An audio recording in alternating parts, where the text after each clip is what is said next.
Bismillahirrahmanirrahim. Assalamualaikum warahmatullahi wabarakatuh. Selamat bertemu kembali teman-teman dalam mata kuliah Teknologi Informasi dan Komunikasi. Kali ini kita akan berdiskusi belajar tentang pemanfaatan TIK dalam pembuatan lesson plan. Mengapa lesson plan itu penting? Lesson plan itu perencanaan pembelajaran memberikan arah yang jelas bagi proses pengajaran dan pembelajaran. Lesson plan membantu guru mengatur langkah-langkah yang sistematis dan terarah. Rencana pembelajaran memungkinkan penggunaan waktu yang efisien dalam mengajar.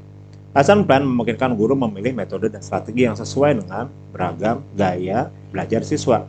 Aktivitas yang terstruktur dan materi yang relevan membuat pembelajaran lebih bermakna. Oh ya, lesson plan itu dalam bahasa Inggris, dalam bahasa Indonesia adalah RPP, Rencana Pelaksanaan Pembelajaran, yang biasa, yang umum seperti itu. Dan sekarang mungkin kalau dengan kurikulum Merdeka disebut juga dengan modul ajar. Nah, selanjutnya adalah mengapa lesson plan itu begitu penting?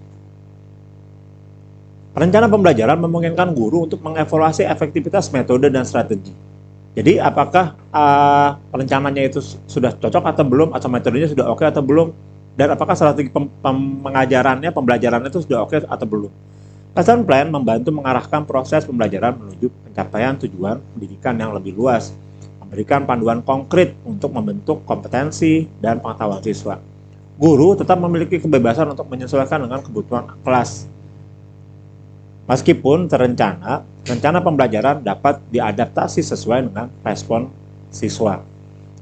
Nah, komponen-komponen lesson plan itu apa saja gitu kan? Yang pertama, tentu saja tujuannya, learning objective. Jadi kita harus punya tujuan. Jadi itu menjadi komponen pertama dalam sebuah lesson plan. Setelah tujuan, kita harus punya namanya materi pembelajaran atau learning material. Materinya apa? Tujuannya apa? Lalu materinya apa yang mau disampaikan? Yang ketiga, penyampaiannya bagaimana? Strategi pengajarannya bagaimana? Atau teaching strateginya seperti apa? Yang keempat, rencana waktu, time allocation-nya seperti apa? Kelima, aktivitas pembelajaran, learning activities. Keenam, tentu saja ada penilaian pembelajaran atau assessment sebagai tolak ukur apakah pembelajaran kita, rencana kita itu berhasil atau tidak. Seperti itu.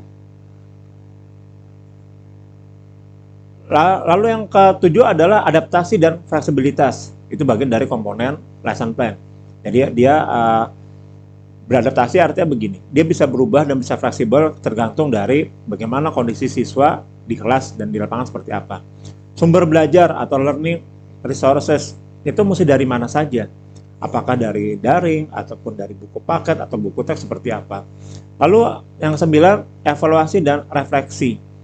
Lalu ada integrasi teknologi, dan disinilah peran kita untuk menggunakan teknologi sebagai bagian dari penguatan dalam sebuah pembelajaran, yang masuk juga dalam komponen-komponen lesson plan. Ke-11, keterkaitan antar materi, jadi antara interconnecting dari materi-materi yang satu dan materi yang lainnya. Lalu yang ke-12 adalah pengaturan kelas. Jadi kelas itu juga diatur sedemikian rupa agar nyaman dan aman dan siswanya jadi menyenangkan. Pembelajaran itu masuk dalam komponen-komponen lesson plan. Oke, ini adalah beberapa ragam aplikasi pembuat lesson plan. Ada Microsoft Word, ada ChatGPT, ada Canva, ada Multimeter, dan ada Kahoot. Nah, kita akan belajar 5 aplikasi itu dalam materi-materi selanjutnya. Pasti nggak sabar kan ya? Oke, selamat bertemu di mata kuliah berikutnya. Terima kasih. Assalamualaikum warahmatullahi wabarakatuh.